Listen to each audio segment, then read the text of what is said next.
ครัวลีวงของบริจาคปัจจัย10 ล้านกีบขอสาธุขอ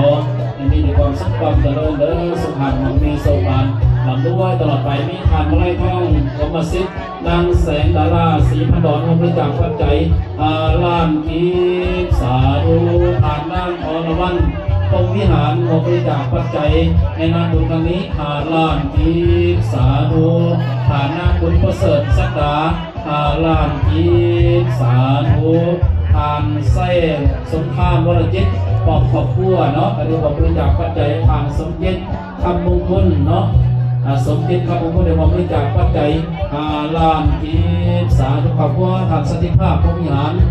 ในนามรัฐมนตรีกระทรวงการเงินเนาะขอบพัวบริจาคปัจจัย20 ล้านกีบสาธุขออนุโมทนาเด้อขอบใจเจริญ